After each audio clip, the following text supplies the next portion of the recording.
Hi, everybody. This is Marlene with Miami Ghost Chronicles, Stories of the Supernatural. And I hope you enjoy this new show, whether you're viewing it on the internet or listening to a podcast version of the episode. I do want to thank you for being part of my audience. You can also find links to videos or podcasts on MiamiGhostChronicles.com, as well as where you can submit your story about any eerie experiences you've had, which I would love to hear about. Just go to the Submit Your Story tab. Please subscribe to our channel so that you receive notification of when we release a new show. And find us on Facebook, Twitter, and Instagram. This is where I usually live stream and where I give you a behind-the-scenes look at locations where new episodes are being filmed at. I also tell you about all the interesting guests that will be appearing soon on Stories of the Supernatural. I hope you enjoy the show, and I think you are all wonderful.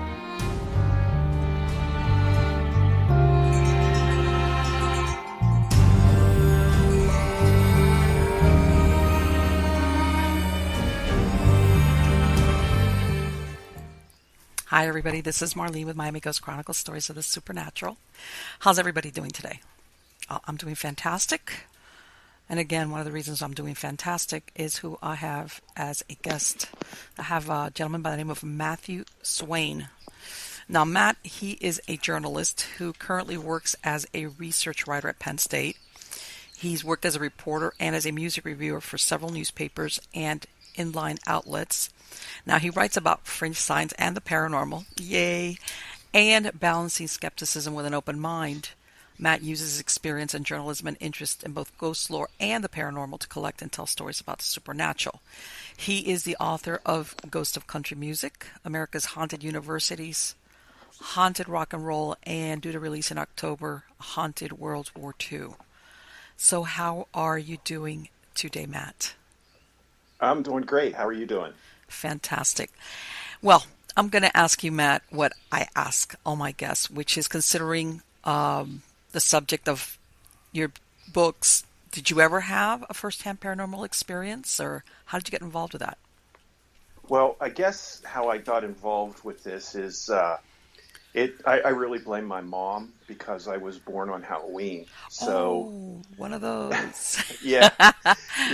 Now I've met some people who were born on Halloween who've been well adjusted, but it turns out not so much for me. I've been interested, I think, since I can remember. I've always been interested in ghost stories, horror movies, cryptozoology, UFOs, fringe science, anything that is sort of, on the fringe. I've been attracted to, and I really think that it was that experience.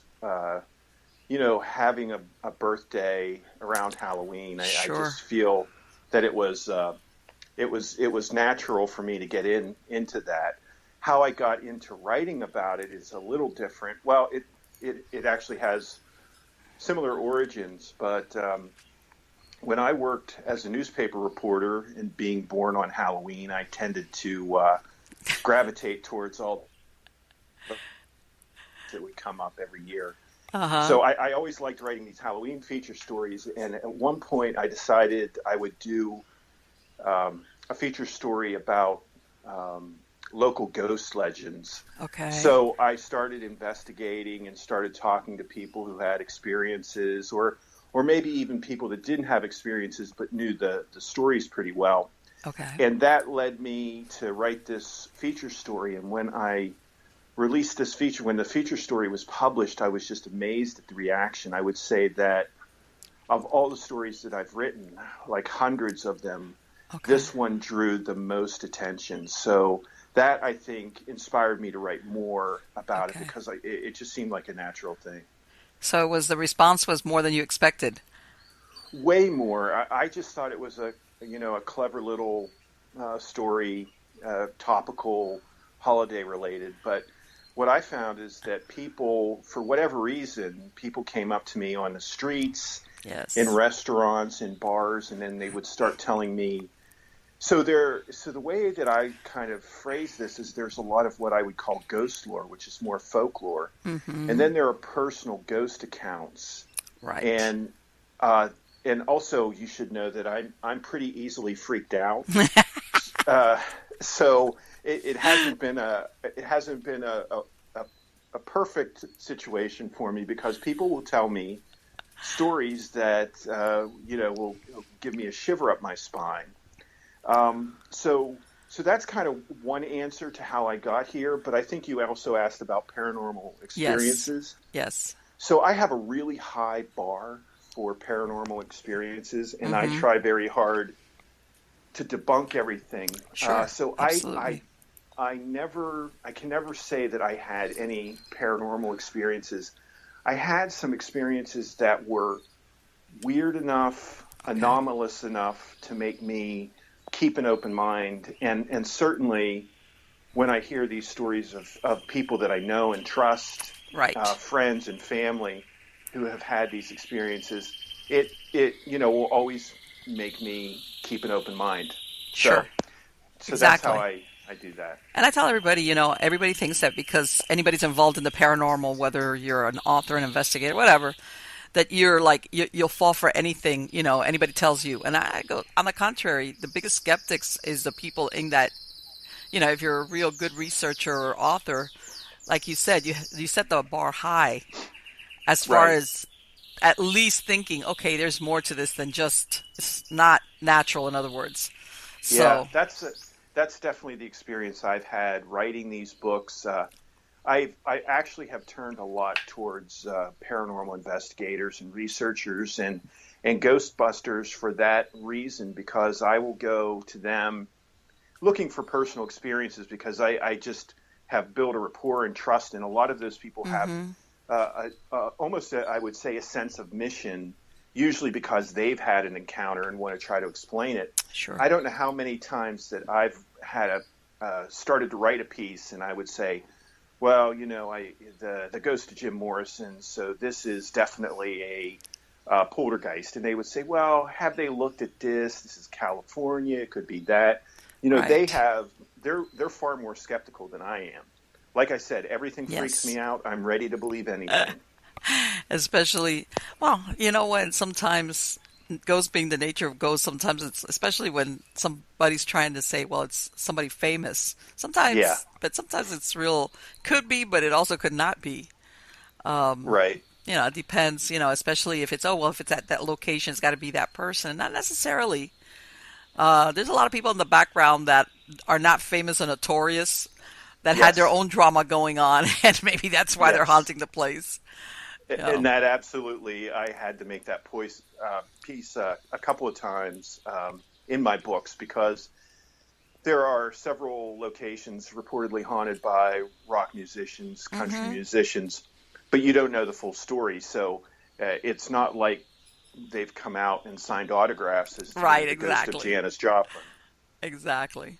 But still, and then there's others that, especially if it's something that somebody who knew them in life really knew intimately about them, in other words, Right. that they could say, I know that whatever it was, an EVP or something or whatever it is that they actually witnessed, it would say, hey, I know that this is the ghost of this person because I knew them when they were alive. Right. And this belongs to them. Yeah, that's different. Y- yeah, and sometimes with, for instance, the ghost of Janis Joplin reportedly haunts, I think it's the Highland Motel in Santa Monica. Maybe it was the Highland, but in any event, they notice, especially there's a studio that she has reportedly haunted too, but they can tell by the personality behind the little Okay. pranks that it's her, or they hear her laugh and they Yeah, there you go. those are things that point that it could be related to that personality. Sure. Absolutely. Absolutely. And like I said, usually the people that would be able to like absolutely, because you know how, for example, I'm going to use musicians. Musicians, there's like certain things that get out in the public knowledge and everybody knows about it. But then there's certain things that people only that know them on a first name basis or intimately will know about them. And those are the people that when they say, yes, I witnessed or I saw, I heard this, and I know this about this person that nobody else, that's when you start thinking, okay, now there's definite evidence that maybe that whatever it is that's going on there Yeah, is that that person. actually, right. That reminds me of a lot of the stories with John Lennon and encounters with John Lennon, because even the Beatles, the remaining Beatles, George, Ringo, and Paul, were, I think, in the Bermuda recording for the anthology Okay. that they were putting together. And there were several reports leaked out that several things happened to make them convince them that But that makes sense, John though. was kind of haunting that. And one was they were in the middle of a photographic session, and a peacock went right out in front of them and spread its feathers right in front of the band so that the photographer couldn't get a good shot. And I think it was Paul that immediately said that has to be John. That's a John thing. And then Right. there were other connections because Right, John had, exactly. And that makes so much yeah, sense that something like that, like you said, here they're getting together and they're trying to produce something special. And you would think absolutely if there's any point that somebody's going to make an appearance as far as from the other side, this is it. yeah. And John had also talked about using feathers as a sign that he's crossed Oh, over. wow. I did not Yeah, know that. yeah. There's Julian, his son, had mentioned that was he had a talk with his father, and that he was given sort of impromptu a white feather while he was filming in Australia. So there's all kinds of very clever synchronicities and neat Yes. things that go along with that investigation of who's doing what in the haunting world. Yes. Yes, exactly. And I know because I know you wrote one book about country music, Hmm. and I know that you wrote the book about rock and roll. And let's face it, I mean, if you look at what's the fodder for hauntings, there's a lot of these people that are involved in, not all of them, but they have very dramatic lives. They have a lot of things going on, and Yeah. uh, that sometimes some of them even die violently or Hmm. unexpectedly. They leave loose ends. All the things that you would think of as why would somebody haunt. A lot of the people in that type of business fit that profile as to why they want to be back. Like I'm not happy being dead, or I need Right. to insert myself into this because some of them, despite sometimes being really successful in the music industry, sometimes you read about things that go on in the other parts of their lives and they were not that successful in other parts of their lives, unfortunately. Yeah, absolutely. And you bring up a very interesting point about music and the whole story about. I wish it was a more dramatic story about how I started writing about it. But essentially, I had finished up writing about haunted universities, and Okay.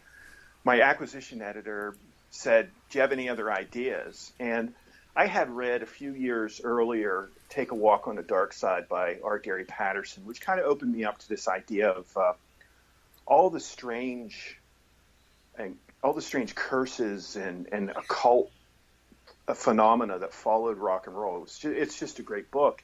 Mm-hmm. And I had this in the back of my mind, and I just kind of blurted out ghost stories of rock and roll, and Okay. and she's like, "I love it." So I started the research process. Then I had some idea of some ghost stories, and some were in Mr. Patterson's book, but I wanted to go into that more broadly.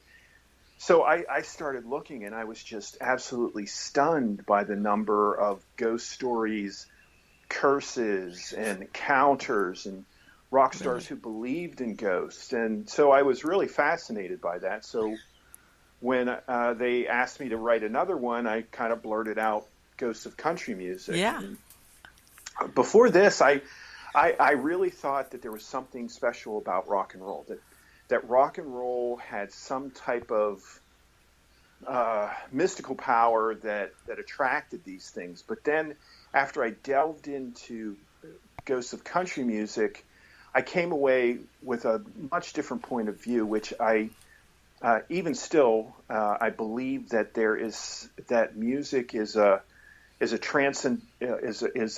tool for transcendence, and that people who are attracted to music, both players and fans, Mm-hmm. tend to have a deep belief in Okay. the spiritual or supernatural. And no matter which way you tend to believe these things, either this can make this phenomena real, or they tend to believe this and are open to it, so they're much Right. easier spreading this information. I mean, I don't find a lot of ghost stories of research writers or accountants or things like that. It's, You know what I mean? But yeah. with rock and roll, especially now, they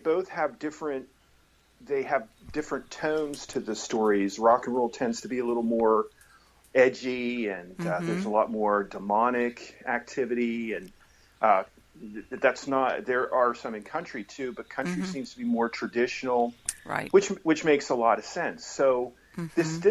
this is one of the things that keeps me writing about it, because I try to make the books as interesting as possible, but I hold myself back from being a total egghead about it, because I really get into this fascinating uh, background to it, that music. If you think about, music has accompanied most of the great raising of consciousness, Yes. civil rights. The protests against the war are all embedded in this. So All right. No, no. It's like, you know what they call the soundtrack to your life. I think everybody thinks of, let's say you think when I was a teenager, what comes to mhm. mind is what was the music that was going on. Everybody I think has that. You were living Yeah, under a rock. yep, right. It's And that's another aspect of this, because I can play a song for you, and hmm you can go back to being a teenager. You yes. can relive those experiences. Yes. It's almost like a time machine. So I Yes. found that while I'm writing these stories and I'm trying to make them interesting, and make sure I don't get too academic, behind it, I'm fascinated with the whole movement. Well, and I imagine that some of these artists, and I don't know if you found this when you were doing your research, that some of them probably even had some type of experiences before they became famous. It Oh yeah, wasn't just something like, oh, after I became a famous music, or let's say rock star, then I had these funky experiences with the paranormal. Lots of them, from what I understand, maybe had stuff even long before that. yeah. Well, Jim Morrison, lead singer of the Doors, his paranormal experiences almost go back as far as me. He didn't Okay. actually go back to birth, but when he was a kid, he had this really dramatic run-in. A lot of people know about it, but he was traveling in the. His dad was a naval officer, and they moved around quite a bit. And Okay. one of the places they moved to, I think it was New Mexico. And as they were traveling through New Mexico, Jim, his dad, his siblings, and his mom, they were in a car, and they drove by an accident. And the accident had involved some Native Americans. And Jim looked out the window and saw the bodies of several of these Native Americans, and he said he felt the spirits of those Native Americans enter his soul, Really? and it was profound for him. And if Okay. you go ahead and check out any of the live performances of Jim Mm-hmm. when he's not too drunk, and you will see a almost a shamanistic type of performance. So it really affected him. He's just one of the many, many. Loretta Lynn is another one who has had paranormal or Yes. supernatural like run-ins since she was a kid. Right. And I mean, I did not know that much. I had heard something about him, because I saw that movie that they made, that Hmm. Val Kilmer, which was, I think he was fantastic playing the Yeah. part. But sometimes, Hollywood sometimes interjects stuff that when you come down to it is not accurate. Right. So, Right. but from what you're telling me, this was something that yeah, I could see Yeah. that. That's very interesting because a lot of times, like I said, their experiences start as early as childhood. Yeah, it definitely did with his. And, I saw the same movie, and in my estimation, I would say they underplayed it a little bit. I think it Really? was probably one of the most, I think it was a pivotal moment in Morrison's life. I mean, the way he's written about it and wrote poems about it. So, yeah, and of course, Loretta Lynn, Right. she has an extensive supernatural legacy, which I think the cool one that she talked about was when she was young, and I take it that it was on Halloween or trick or treat night, and Mm-hmm. she was doing a lot more tricking than treating apparently, and she was soaping the window of a neighbor, Okay. and she and a friend, they were both looking in the window, and they saw the neighbor who was in a chair facing the other direction, so she couldn't see Loretta and her friends open the window. Right. And they giggled and started to run away. And as they did, coming up the walk the other direction was the neighbor. So Oh, she was both in the house and outside of the house, and apparently really freaked them out. And but that's what she would call a haint, according to right. Yes. Appalachian. Mm-hmm. Right, because they have their own set of beliefs and Hmm. the folklore and everything as far as, and I know that they have an extensive belief as far as superstitions and actual beliefs in ghosts and things like that. Hmm. Yeah, and the other thing you find in this book, which originally I was just trying to go with ghost stories, Mm-hmm. but what I found is to tell the complete kind of occult, uh, paranormal history of rock and roll or country music. I had to get into some of the other tales of the paranormal. And Okay. for instance, Loretta Lynn had a psychic experience where she knew that her father was going to die. She had moved away. That was explained in Coal Miner's Daughter. There's a scene in there about that. But Okay. but she but I guess what I'm trying to say is it's not just really the ghost stories, but they seem more spiritually, Right. psychically in tune Yes. with and very very familiar and comfortable with those types of ideas. Right. Right. And I know that in some folklores they have like certain signs. If you see, let's say, for example, an owl as a messenger Hmm. of death, things like that. I mean, well, Loretta Lynn, even without the paranormal, you look at her life and God, what a life. I mean, she's still Yeah, alive, but yeah, still, so what a life. right. She's that's incredible as far as, you know, what's happened. And I know I saw that I think it was people from Gross Adventures, they went over to the Yeah, house where she lives at now in Tennessee. And, yeah. they were discussing stuff that goes on there. Whether it's, I don't know if it was part of the original house, but it's also things that happened to her personally. But I didn't know that what you said that those things had already started happening to her when she was so young. Hmm.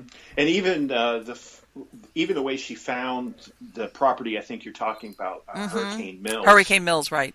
Yeah, it was a bit of a supernatural event just finding it, and I talk a little bit about it in the book. But it sounds like her and her husband used to take uh, Sunday drives, like everyone used to. Right. But her and her husband were driving around, and they were talking about getting a bigger place. And as they were talking about that, they got lost, and they were just about ready to give up and try to find directions, and they pulled right up to the for sale sign. And they thought they were just buying the mansion. It turns out it was a little town that they were buying, which was, Wow. yeah, it was at the scene of part of the property. There was a Civil War battle on. So there was a lot of activity there. I bet. The mansion itself was owned by a slaveholder. So there are stories of the slave.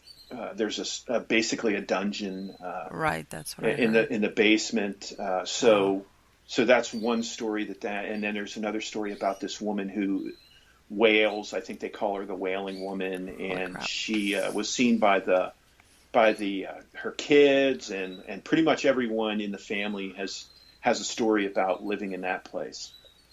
Yeah, so it has its own history. Right. And then you bring in, she sounds like she's got her good dose of being, like you said, not necessarily haunted, but psychic as far as maybe premonitions and the ability to see and all those things. So, Mm-hmm. wow. Yeah. Yeah, but and some of these, have you had, because I know that sometimes, especially with people that are involved in rock and roll, a lot of them sometimes, they get involved in drugs, and sometimes it Mm-hmm. leads to them dying or in suicide. And I think to myself, I wonder, if they ever come back, to let the people that they left behind, like, I shouldn't have done that, or I made a mistake, and things like that. Well, Because, yeah, yeah. So Brian Jones was a guitar player for the Rolling Stones, and he died.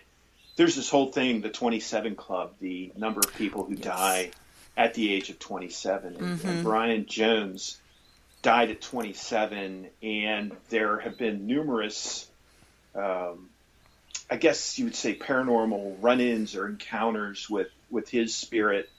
And in fact, actually, prior to his death, Mick Jagger, the lead singer, and Marianne Faithfull, who was Mick's girlfriend at the time, and very close to Brian Jones too, they were doing the I Ching or I King, however it's Mm-hmm. pronounced, and Right. they kept rolling Death by Water, and this Ooh. was just a few weeks before Brian Jones drowned in his pool or was possibly murdered.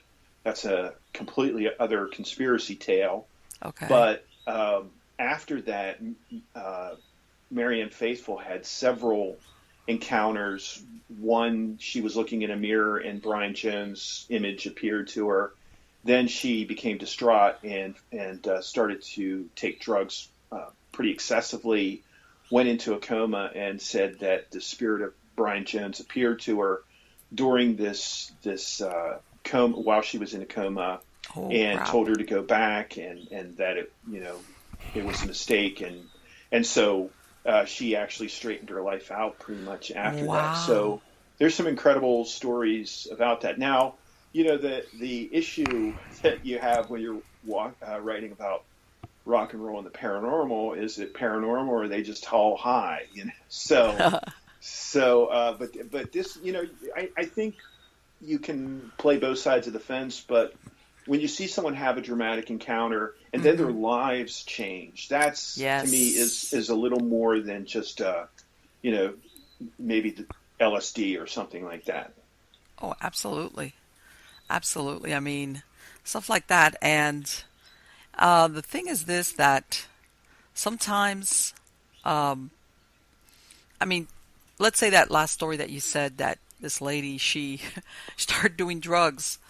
And after, she's describing, she has this encounter with somebody that she knew very well. And, like you said, the exact circumstances of his death, kind of like a question mark. But still, after she comes out of it, she goes from being involved with drugs to straightening out. That speaks Hmm. volumes right there.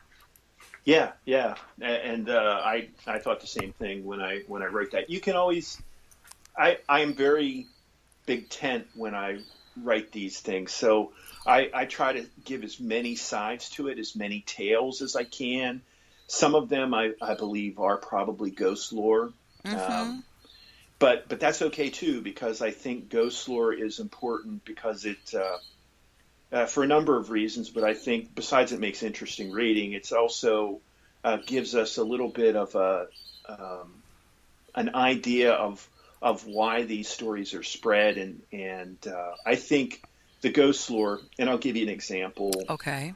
Probably the most famous example in the rock world is this truck driver's driving in Tennessee. He picks up a hitchhiker, young guy, and the guy says he's going to Memphis. It's dark in the cab, and the guy can't really make out facial features. So the voice sounds familiar, and he tells him he wants to be dropped off at a certain address in Memphis. And as the truck driver takes him there, is driving down the road, he realizes he's taking this young man to Graceland, and as soon as the hitchhiker jumps out, walks to the gates of Graceland, those iconic Elvis figurines on the gate. He looks around, and sure enough, the truck driver sees that it's Elvis Presley. Oh. So that's I certainly don't think, I don't have any firsthand account from that truck driver. Right.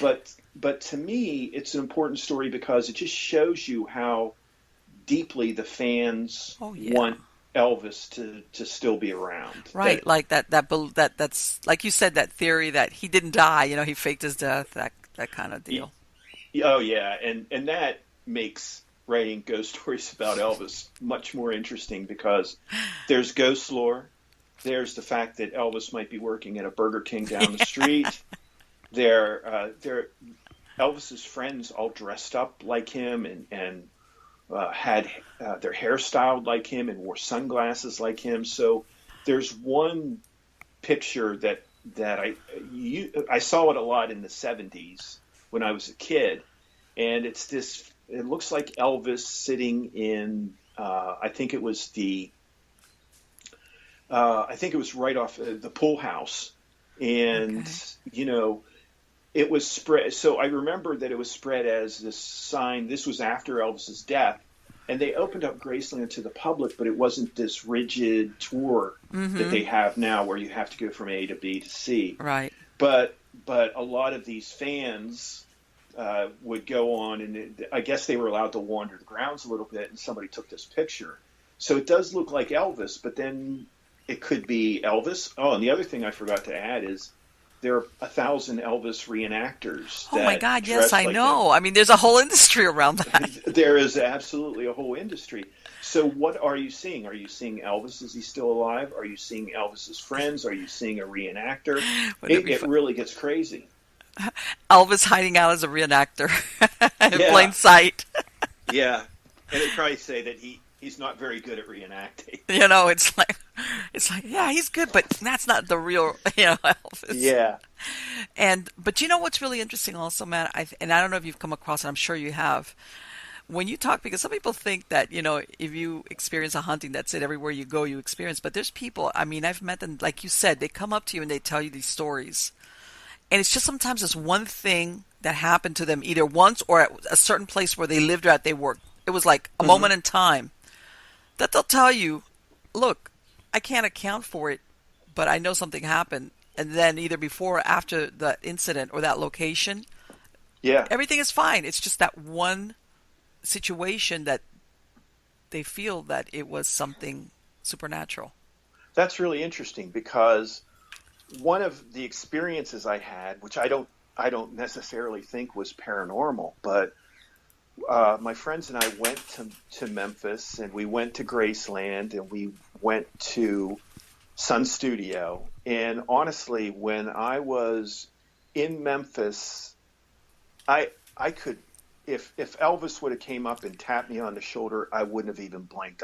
I could feel kind of that connection with Elvis. And, I'm a big Elvis fan, but I'm not a ginormous Elvis fan. But the other thing is, when I went to Sun Studios, the tour guide took us to the spot where the microphone was when Johnny Cash sang, I think it was I Walk the Line. And then they started to play that song, and I just felt completely lifted up. I mean, I could feel the energy surging through me. And so, when I'm trying to be skeptical, I also have to be respectful that someone else who has those feelings, those emotions, would that they need to be respected. Oh, of course. And another interesting thing is sometimes people have experiences when they're not perhaps looking for it. In other words, it just happens to them. It's not like, they're in a certain location hoping that they're going to see something, or they belong to a paranormal group. Things just happen to them, and they try really hard to kind of like go into denial about what they're experiencing. Right. But at the same time, they kind of sometimes, and it's really funny because sometimes they'll tell you that story almost like you're a complete stranger. I can tell you what maybe I haven't told my friends and my family, but I got to get Uh-huh. it off of my chest. Yeah, yeah, that's kind of funny too because obviously I'm a science and research writer, and Hmm. I completely respect science. Um, I just feel that maybe it doesn't tell the complete story. Right. And the interesting thing was, and I wrote a little bit about this, is I was uh, in a meeting with it was actually after hours, and we were all just chatting. We were all a bunch of science writers and scientists, and the they I mentioned that I was writing these books, and of course that caused this excruciating awkward pause, and I bet.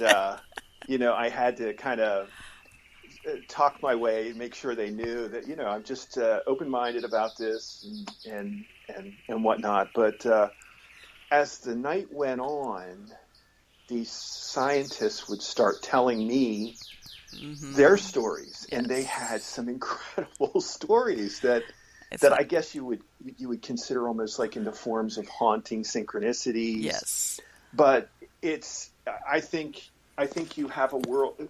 What I've never been really good at in my life is coming up with a real solid worldview. Mine's a little murky, and if you have these solid worldviews, believer and skeptic alike Right. do both of these. They try to pull the puzzle pieces out that don't fit, and so I think they're connected. I have no proof of that, Hmm. but when I listen to scientists telling me their spiritual uh, stories, Yeah. and when I listen to believers who I might be able to debunk some of their things, Hmm. they go through that similar process of what's called taking stuff off the table, so that Right. only you see what you want to see, Right. which is kind of interesting in itself. I know, and yet, and the way I see it is, okay, there's people that are lying. In other words, they're fabricating stuff. There's Hmm. people that believe it, but they're mistaken. The source is not paranormal, supernatural. It could be the raccoon up in the attic, whatever. Yep. But I mean, you could take out all these different, that, but still that leaves a lot of experiences that people have. And Sure. like I said, just because it's very nature, like you said in science, you want something that you can quantify, like proof or reproduce it. And Hmm. unfortunately, whether it's a supernatural, paranormal, it's not an on-demand thing. And again, a lot of people experience this not when they have a camera or when they were expecting to try to capture any type of Hmm. evidence. It just happens. So the best they can do is tell you the story. And then you have some people that say, you know what? If nobody believes me, I know what I experienced, Yeah. Yeah. and And that's the best yeah. they can do. Yeah, and I, as a former journalist, I could probably tell you that there are stories in all the books that I've written that you know go to the level of believability based on journalistic standards, which are usually multiple eyewitnesses, all witnessing the same thing, Right. all have similar experiences. They might have experienced it over time, or they might have experienced it simultaneously. We've probably executed people for less Oh than yeah. some of these this testimony, and some of it is quite frankly very powerful. And the other thing that makes me open to the idea is I have interviewed and I have written accounts that I found in blogs and newspaper articles and magazines and television shows, whatnot, of people who were skeptics or at the very least non-believers or kind of agnostic about Hmm. it, Right. who have had life-changing experiences. And that's what I always Yes. get. Those are maybe a minority in the books, but they're interesting, and I start to think of that there is some type of connection with all of this in consciousness. Again, because of this music, I think that maybe it opens people up to Sure. a spiritual domain. Yeah. Well, they believe it's recognized that certain tones of music will alter your brain waves or put you into different states as far as your brain is Hmm. concerned. Um, and everybody's affected differently by music.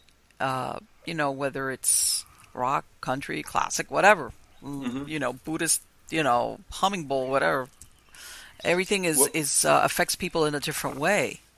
right, right. And music is used in just about every single belief system. Right. And Yes. so it's there. It's funny because I come to this and I have this realization. Oh, the spiritual power of music, and 3,000 years ago they were doing the same thing, and Yeah.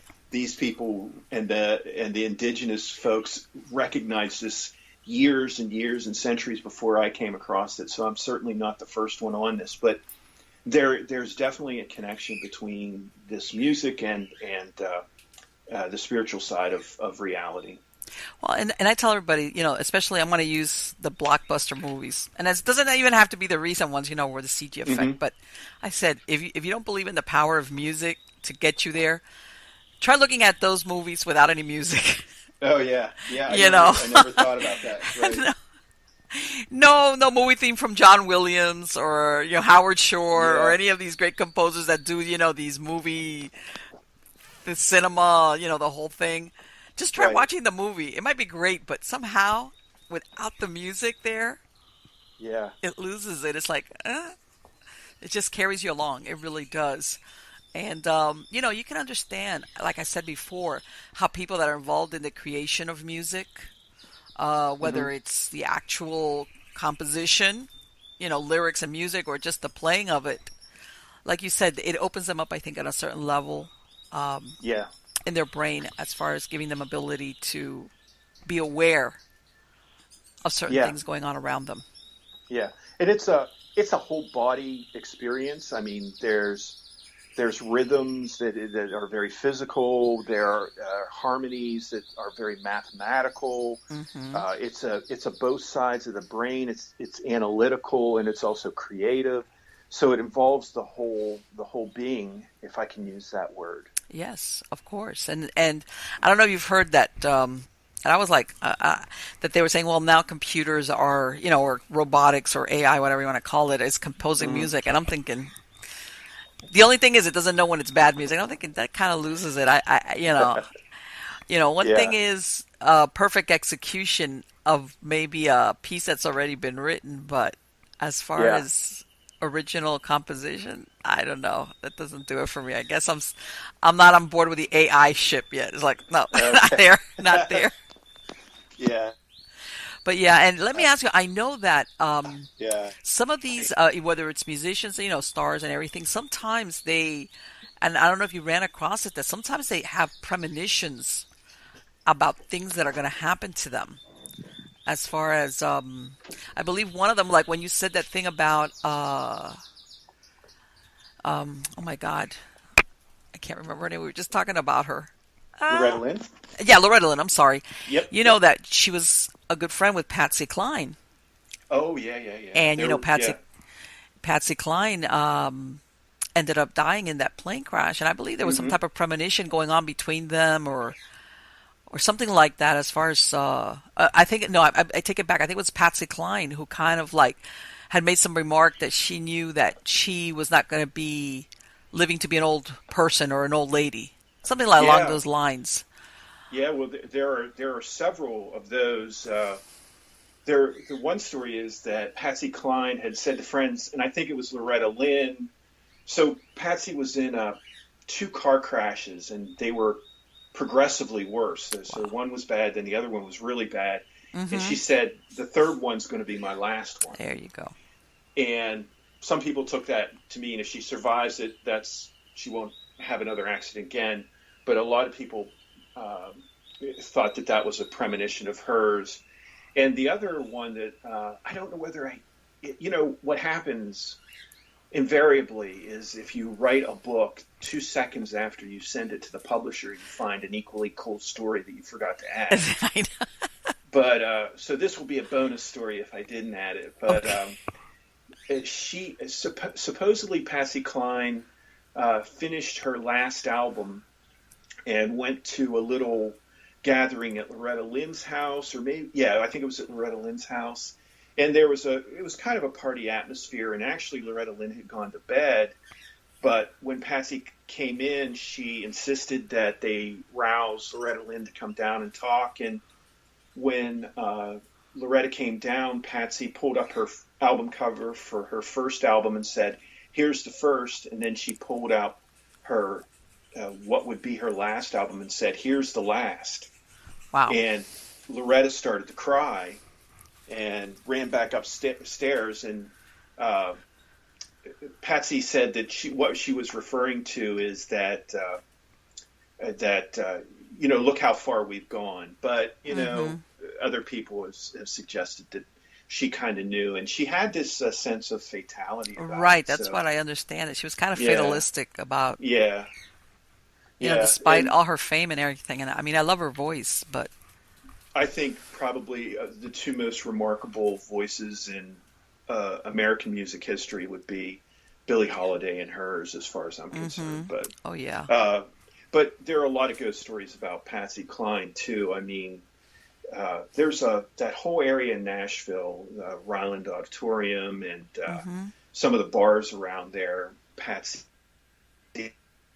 Tootsie's, I think, is the one where she's been seen at, and also she had a house which was her dream house, and she only lived in it, I think, 6 months before she passed away. wow. And throughout, not all the owners, but several of the owners have kind of stepped forward and said they've had these weird experiences in that place. They've heard what sounds like a woman's high heels walking across the floor above their heads, and Wow. So her presence is still felt.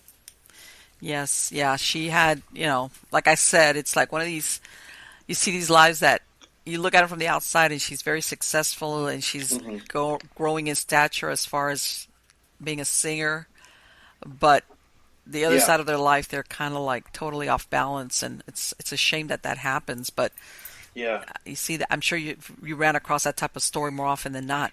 Now let me ask you also wrote about haunted universities, and I think to myself, that's a perfect place also for a lot of hauntings. A lot of drama goes on in universities.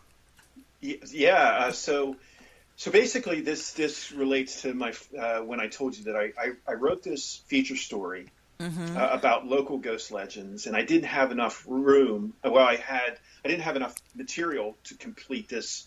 Would probably be like an 800-word feature story. So I went to my alma mater, Penn State, and I found a ghost story or two there, and so I used that, and I thought to myself, that's really weird, because you have a university where technically you're supposed to get these students to come in and make them rational, scientific. And what I found out later is this was before the internet, so what I basically had to do is every Halloween I had to look at the student papers through the AP Wire to see if they had any Halloween stories. Really? And what I found was Penn State probably has more ghosts per square yard than a battlefield like Gettysburg or something like that. There are just so many ghost stories that I actually wrote my first book and self-published it about Penn State ghost stories. Pitt and I live in Pennsylvania, so that's probably why I picked that. And Pitt also has just an amazing number of these ghost stories. So my first book was my book publisher asked me to kind of collect these stories from across the country. And just found some really intriguing things about ghost stories in universities. And they, too, run the gamut of a lot of ghost lore. For instance, Penn State is haunted by a mule, which is a mule? Old Coley was one of the when they first founded the school, it was a farm school, and Old Coley was used to haul limestone up and down the Old Main lawn to the they were building the new building was going to be called Old Main, which is going to be the main building, of course. And the students also kind of fell in love with Old Coley. They also had to, as a Penn State student, you had to pledged so much time service to the neighboring farms, so they would take Old Coley to the neighboring farms and work there. So they became so attached to Old Coley that when he died, they preserved the skeleton. Okay. And nearly every place that the skeleton was displayed, for instance, Watts Hall, which is a dorm, there were these stories of you would hear the clip clop of hooves walking down the hall. Oh, wow. You would hear the hee haw. People even said they saw Old Coley. That happened to all these different places where Old Coley was. Now, again, as an open-minded skeptic, that kind of is. I work at Penn State. I'm on campus at 9 o'clock or 5 o'clock, 6 o'clock in the morning at times. Mm-hmm. I have never seen the ghost of a mule. But I think what's important about this story, about this piece of ghost lore, is it tells you so much about Penn State in that little minute and a half that I explained the background to it. You get a sense of Penn State community and service, and so those stories are really powerful. And then you have, on the other hand, you do have some stories of you have old buildings. You often have acts of violence. Mm-hmm. So you have stories that I would equate more to ghost accounts where people have had, especially some of these buildings are, going over 2 centuries old. So right. It's kind of a very boiling stew of paranormal. Well, you know what? And I'm thinking that story about the mule, let's face it, that's hard to mistake for something else. But then that's another thing. Sometimes hauntings, they fade. Let's say once upon a time, maybe he hung out, and then at some point, somebody come and got him and said, hey, just don't hang out here anymore. Yeah. But I'm thinking, clip clop, in other words, to hear this stuff in some of these places would be very unusual as far as to mistake it for something else. That's true. Yeah. Because I didn't think about that, for sure. I mean, it's like, okay, like you said, that's a click clop of hooves in a building, right. Or God, and if it was, then maybe it just moved on. Maybe it just didn't happen anymore for whatever reason. That's another thing. Sometimes people think, especially like what you were talking about, some stories that you think more of as folklore versus an actual true ghost story, especially if it happened some time back. And sometimes people don't realize that some hauntings they're not going to happen for infinite time. Some of them are finite. Something happens where they just stop. They just stop for whatever reason. They just stop and that's it. And then, but, and I imagined, like I was saying, like a lot of universities, like you said, some of them are very old. And I found that wherever you have a lot of coming and going of people, whether it's a hotel or a university, sometimes a lot of drama happens, in people's lives. And like you said, some tragedies occur. Right. And I'll confuse things even more. Okay. Because as I said, there's this ghost lore, folklore attached to certain buildings that they say that are haunted. But what I find is there might be a connection to real ghost accounts too. And there's a story about Old Botany, which is the oldest standing building on the Penn State campus. And, as I was there, so one of the things I would like to do is become a consultant for universities who want to avoid ghost stories on their campus. Because is that possible, you think? If there were any money in it, I would be on it right away because I've learned so much about it. But one of the things you don't want to do is have a grave on campus. That'll do it. That'll do it. But Penn State has a grave on campus. It was President Atherton, who was one of the founders of Penn State. He kind of rescued the university from some pretty bad times. He's buried on campus. Okay. Across the street is Old Botany. This used to be a lab. Okay. And there's this story about President Atherton's wife haunting Old Botany and looking out the window. And I think there's even a picture somewhere of what looks to be a woman looking out the window. Wow. But I consider it, ghost lore. And there was another story that she was buried in the attic, which I think was pretty sufficiently debunked.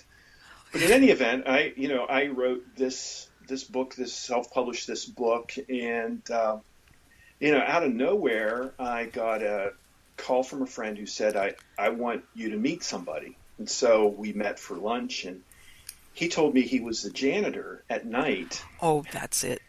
And he had stories that I'll tell you just kind of gave me shivers.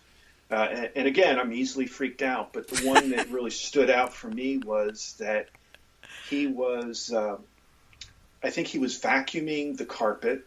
Okay. And he had just finished, and he had turned the vacuum cleaner off and was starting to wrap up the cord, and he heard this crash.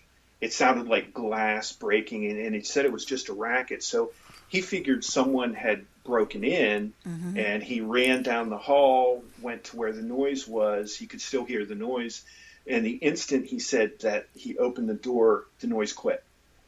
And he opened the door, turned on the light, and was just a normal office space. It hasn't been a laboratory probably in a century or so. And yet when I looked at, when I talked to some people, some historians, that area probably did have some lab equipment, would have been glass and beakers and things like that. So you wonder whether, again, it all, to me, goes back to consciousness. I don't know whether because you're in those places, you pick up on things that may have happened before, whether maybe the ghost lore is a result of real accounts could create this ghost lore, this kind of communal ghost story, or could the ghost story itself create this vibe that you either expect to see things or that it creates things. So there are, I it's would like say what comes first, the chicken or the egg, right? Absolutely, yeah. But you know what's really unusual, Matt? That thing, what you described that your janitor heard. I find that's very common in different people that have experienced hauntings. Exactly that, where they'll be in another room or another floor, and they'll hear like crashing, like they think whatever there is, they're going to come and they're going to find everything on the floor or everything shattered. And then when they get there, everything's fine. That is so common in so many stories of hauntings. That makes you wonder why that's so prevalent. Yeah, the only thing offhand I could think of is maybe that, we tend to be able to believe our our sense of hearing might be a little more in tune. That if you follow what I believe, that the belief system might more readily accept something like that. But I will tell you, this janitor begged and pleaded to get off to no longer have to clean old botany. Right, exactly. It's like, and that's another good, and it's really funny because back in October, I did an investigation, then I did a tour for them during Halloween of this it's an office building now in downtown Miami, but it was situated when Miami started. And prior to that, there was a hotel there, a beautiful hotel right on the bay. And then they demolished it 30 years later, and they built this bank building, which was one of Miami's first skyscrapers. But anyway, I was talking to some security, but the best source was this lady who was a cleaning lady who had been working there since the 1980s. Yes. And these are the perfect people. Yes. I totally agree. That have stories. Because, like you said, they're there after hours. Usually, the noises level has come down. They're just doing their work. But, she told me quite a few stories that you could tell. It was like, I don't know what it was, but this is what I heard. And, like, one time she went up to a floor that had been emptied out. There was no one up there. And the thing about this building is that Dave maintained it very well, but it's got almost all the original woodwork, flooring. It's a beautiful Art Deco building. And she says that one time after hours, of course, she's going there because they maintain even an empty floor of offices. And she says that when you come out of the elevators for each floor, you come to a hallway where you could either go off left or right because the building is almost like a U kind of thing. She says she Hmm. comes out and she sees a lady walk across like from the hallway. She looks down and she sees a lady walk across her line of vision. And she's thinking to Wow. herself, who is, like this is an empty floor, and which is one of the things where they don't immediately think that it's supernatural. They're thinking this is a Hmm. real person. So she says she walks out, and the thing is that there's only one way to get off the floor. It's off that main entrance, and then the elevators are there. So in other Wow. words, she went over to that side where she had seen the lady walk across, Hmm. and there's no way that the lady could have left that floor without running into her, in other words. Unbelievable. And she didn't find anybody. And of course, she got off the floor real quick. Yeah. And and that's what I'm saying, that these are usually the best sources when they tell you these stories. And Yeah. because they're just doing their work, they're just doing their job, but they're there at odd hours consistently, time after time after time. And yeah, some of the things she told me, there was another story, same thing. Uh, First floor, it had like a cafe, where the building goes down to eat lunch, people that work. And Hmm. I spoke to the guy he does like maintenance in the building, but originally he had been like a security guard. And he says that the lady that would open it up goes in there and she sees what she thinks is a man. Runs out, comes and gets him and goes, "There's a man in there." She's thinking it's a real person. He goes in there, no man. So he Wow. says he had to write a report on it and everything. Eventually, like the second or third time, she started getting scared because she realized that the man or figure she was seeing in there, because in other words, when she would come into the to because it had like a storefront, since it was on the first floor and people could walk in off the street or from through the back from the building, it had some type of like subdued lighting when she would walk in through the back, and she kept seeing this outline of this man in there. So yeah, the regular people, sometimes those are the ones that I'm talking about. They're not looking for it, they're not walking around with a camera. Yeah. Yeah. And I find them so trustworthy. And unfortunately, the ones that have the really good stories are the ones that tend to be they're very personal, and you have to get to know them and get their trust before they tell Yes. you the stories. So that makes it a little difficult to reach out to them. But yeah, if you get a couple, I have a couple of those stories, and again, usually for me, it's after I've written the books that people come to me and tell me Yes. their personal accounts, because now I'm someone I think that they can trust. Right. And believe it or not, that thing of that, like that you're going to keep your confidence, but that sometimes you're not really a friend or a family member, because it depends. Some people, they even get a hard time from their own friends or family. Oh yeah, yeah, And yeah. also, what you said, that thing about the scientists or people that amongst their peers, they're like, I don't believe in that. Hmm. But then they'll take you off to the side and then they'll go, but wait a minute, just between you and me, I had this one experience. And then, like you Right. said, they give you this story and you're like, what? But Yeah. unfortunately, they don't want to, like, because of their careers or whatever type of work they're involved in, they just can't afford to, like, actually come out and say they believe in the supernatural. Sure. And there's a lot of dogma involved that, you know, people that have certain beliefs, they become so rigid, and even to Hmm. entertain other ideas, even when, you know, my point was, I don't care whether you call it supernatural. There might be a natural explanation, but you got to Right. consider it weird. At Yeah. least give me the weird. It's weird, you know? Exactly. Exactly. But, there's a lot of people, like you said, they're very rigid, and unless you Hmm. can produce proof or reproduce it over and over again so that it can be tested, they're like, okay, sorry, I'm not. That doesn't fall into the realm. As a matter of fact, the other day, I was talking to somebody about, people that have sighted UFOs, and Hmm. they were saying, how sometimes a lot of officers and pilots and military, they see it, but they don't say things, even if they don't understand what it is. It's just something they can't identify for whatever reason. And they say no, they never talk about it because they know that that would deep six their careers, because Yeah. Yeah. forever after they would be known as that guy that saw the whatever. So, Absolutely. There are so many stories of pilots getting grounded for just mm, saying, I saw something that I couldn't explain. right, that I couldn't explain. It's not that they're saying it was a flying saucer. It's like, hey, I just don't know what that was. I know it's not another plane or like, but what is it?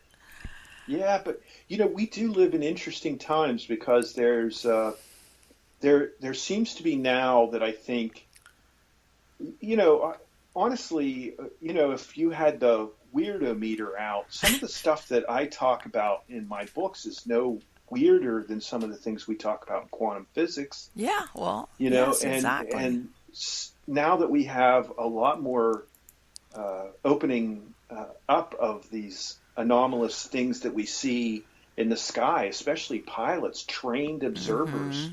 This World War II book that I worked on, I talk Oh my some God. about Foo Fighters in there, Mm-hmm. and these people can recognize the make and model and year of Messerschmitt at 2.5 miles, and they see things that they've never seen before and can't identify them. I Right. think it's actually unscientific not to want to question that, not Of to want to course. learn more. Of course. And I'm thinking to myself, if you're a pilot, the last thing you really want to see is something up there in the same airspace and you don't know Absolutely. what it is. Right. Yep. Because oh, what is it? Let's say you're not even going in the ET kind of thing. Is this an enemy? Is it going to bring me down? Hmm. It could be a million things. So I know that a lot of, but at the same time, like you said, after a while, especially if you have a certain years of experience, may, or in some cases, the way to describe the movements of certain, they know, hey, I don't know of any airplane or any air anything that can move that way Right. against the laws of physics. But like you said, now that I mean, there's a lot of stuff going on as far as physics and um, it's. I mean, it could go in so many ways as far as uh, what they're really realizing as far as our dimensions and interdimensional. And I'm Absolutely. thinking, maybe in the future we'll, instead of traveling distance as in light years, we'll just be traveling interdimensionally, or as what do they say? Beam me up, Scotty. Yeah. Disassemble your Yeah. molecules on this end and reassemble them. Yeah. I mean, those things are being contemplated now as not science fiction, but as at least possibilities. And that's what I think I try to get at is don't be afraid of the possibilities. Hmm. You know, you're some people are almost it feels like they're almost afraid to, like you say, to say, it was unexplainable. I couldn't explain it. That's okay. Sure. That's where it all starts. But yeah, Well, and it's kind of sometimes some people interesting think of times. it. Let's face it, 100 years ago, let's say 1920, as industrial revolution's already underway, and but who could have ever have thought of all the technology and all the advances that we've made in 100 Hmm. years? Hmm. So some people think, well, like I said, that example, beam me up, Scotty, that you're transported, basically your molecules are disassembled and reassembled, hopefully all in the right place at point B. And I think to myself, yeah, just because we don't know how to do it now doesn't mean we can never figure it out. Right. That's exactly right. And I mean, my experience in this is, as a kid, I would always look at Dick Tracy's wristwatch, how he would Mm-hmm. always communicate with this God, you're wristwatch. right. It, Yes. and I just wanted something like that. I thought that was the coolest thing. Right. And then, 2 weeks ago or so, my mom calls me and I answered using my Apple Watch. Now I was gonna say your Apple Watch, and they And I got the thought, Fitbit, and uh, yeah. And I thought, not only is it better, not only am I doing this, but it's actually a little cooler than what Dick Tracy had. I mean, I can yes, call up a radar on this and everything. right. So, that's what if that's like the one message that I keep is that you just got to keep yourself open to the Sure. possibility. You don't want to close Absolutely. yourself off from possibility. You can go and try to prove it wrong, debunk it. That's fine. But I think the issue is when people on both sides just don't even want to entertain the other person's point of view. And I accept the skeptical side too. Sure. I Absolutely. Absolutely. I think. Especially when it comes to paranormal and supernatural stuff. A lot of people like running the other, or, they think, oh, because of the science. And I'm thinking, no, science is very necessary. Proof, you should always look for proof if you can obtain it.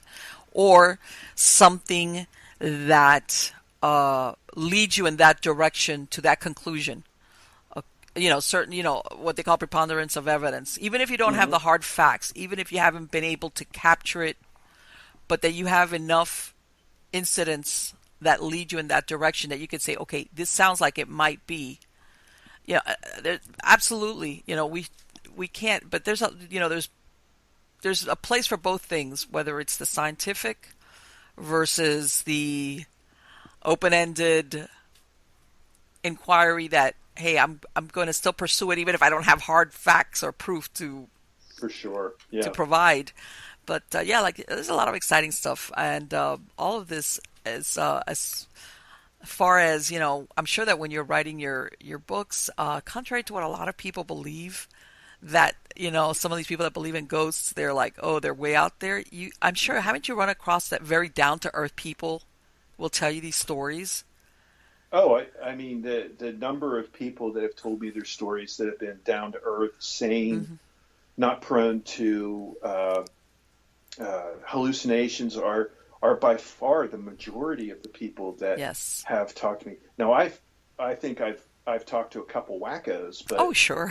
uh, but you can talk to wackos in any type of Yeah, philosophy. whatever. But no, the people that have talked to me, and usually it's at book signings, which I hate, by the way, um, but they come up to me and they'll start telling me their stories, Hmm. and some of them, you just you just get a feel for Yeah. a lot of these folks that they're almost desperate to tell something. Like, they look at me as an expert, and I don't Right. consider myself an expert at all. Right.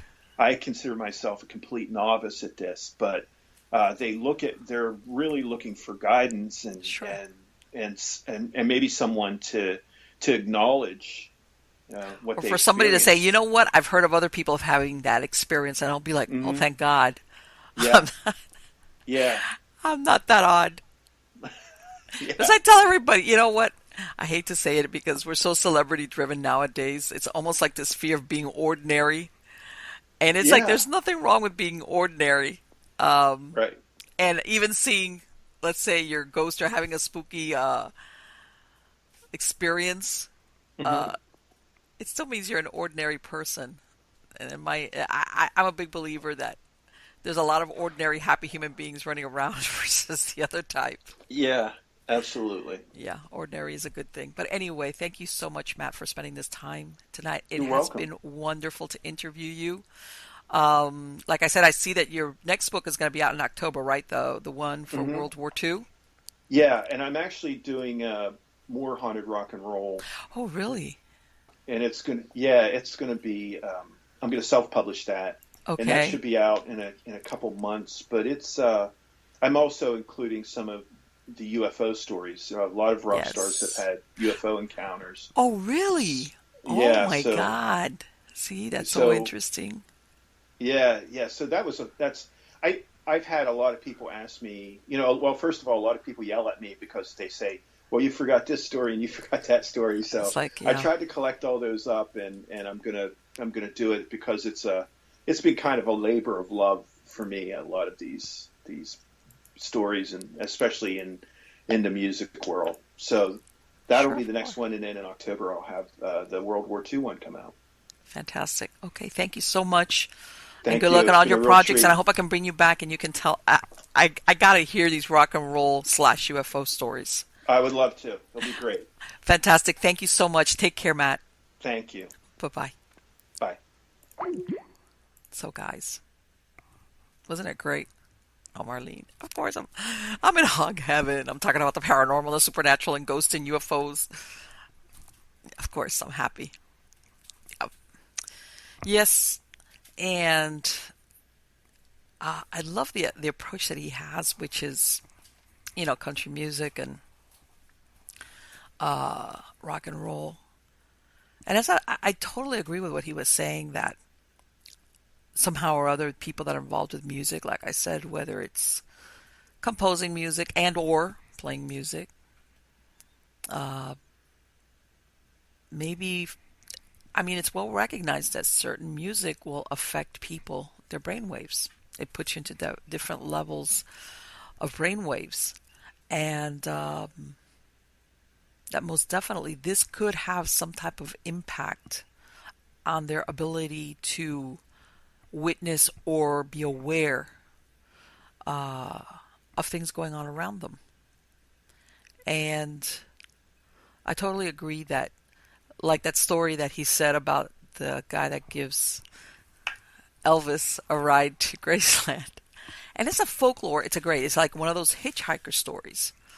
And, you know, I think that there's a lot of stories like that. And I think that there's people sometimes that are close to some of these singers or whatever that knew them intimately, whether they were family or friends, that maybe have had their own experiences that they've never said anything about but they know that it's this person because the sign that they got, the sighting, the sound, whatever it was that they experienced, they knew that this was something that only that person would do and something that wasn't commonly known. Sometimes, you know, especially now with all the paparazzi and tabloids, you know, all the details of, especially if you're some type of celebrity, you know, everybody knows everything. But like I said, there's always people around these people that know certain things about them that are not well known to the public. And I think that a lot of times these people, they have experiences. Some of them talk about them, others don't, where they know specifically it was that person who came back, either to give a message or I saw something. I mean, it could be a million things. Like I said, also, a lot of these celebrities sometimes, you know, despite being very successful in their careers and making lots of money, and they can't even go out in public sometimes because of their popularity. Sometimes their personal lives are not good ones. They're not happy ones. Unfortunately, sometimes the drug use doesn't help any. And when he was talking about that 27 club, you know, glorious life, dead by 27. Yeah, a lot of times, in other words, the point I'm trying to make is that some of their lifestyles and the way they died, the circumstances, are tied into a lot of active and intelligent hauntings. Either one, because they might be confused, or two, they realize that maybe they made a mistake if there was some type of suicide or drugs. And some of them, it could just be that they are not ready to not live the life that they thought that they were going to have. You know, you get used to being popular, being adored by fans, all of this, and all of a sudden it's not there. You lose it. And then you get other stars that, you know, peak and they're very famous, and then for some reason their star goes down and they lose their popularity. And for a lot of these people, despite all the money that they've made, losing that connection with their fans, or not being as popular, or being eclipsed by other actors, other stars, other musicians. Because let's face it, I would say the bulk of musicians, you get some instances where you get some that they've been around for 40, 50 years. Rolling Stones. Well, the Beatles broke up, but what I'm saying is that they probably be together. You get some musicians that have been around for a long time and will be around for a long time, but there's a lot of them that have their heyday, their moment in the sun, or what they call the ones that have one song and that's it, one hit wonders and that's it. And some of them accept it, but there's others that don't. You know, some of them go and do their own thing, whether it's produce music in the background or take their money and just go into some other career. But a lot of people cannot give up on that. They're not there, and sometimes they kind of die unhappy. They're always trying to recapture fame and fortune. So yes, that's definitely a reason sometimes why you're going to see hauntings. But anyway, I want to bring Matt back because I want to talk about the stars and their UFO sightings. I could have asked him about that, darn it. I wish I'd known at the beginning. But anyway, guys, I hope you like the show. I love the show. Love speaking to Matt. I've got a lot of great guests coming on. You guys are going to really love it. I've got a lot of interesting people coming on to talk about different things having to do with the supernatural, the paranormal, the unusual. Which reminds me, my true believers, don't forget about me and send me your story. Go to MiamiGhostChronicles.com. Go to the Submit Your Story tab. Let me hear from you. I've gotten a lot of great stories, but I would love to hear some more. They don't have to be involved. They don't have to be lengthy. They don't have to be firsthand. It doesn't have to be about ghosts. It could be anything unusual. Sometimes people have events that they just can't explain. It doesn't mean that they saw the ghost. It's just something weird happened. I want to hear about it. Catch me on Facebook, Twitter, Instagram. That's where I live stream. Also remember that you can catch a podcast version of the show on all the podcast platforms such as Spreaker, iTunes, iHeartRadio, Stitcher, Podbean, blah, blah, blah, blah, blah, wherever. Or even if you go to the website, you can catch a link to the YouTube video or actually download the MP3 file from there if that's what you would like. So again, guys, thank you so very much for being part of my audience. Thank you for coming back. And I've gotten a lot of positive feedback from you guys. So again, guys, take care. Have a great night.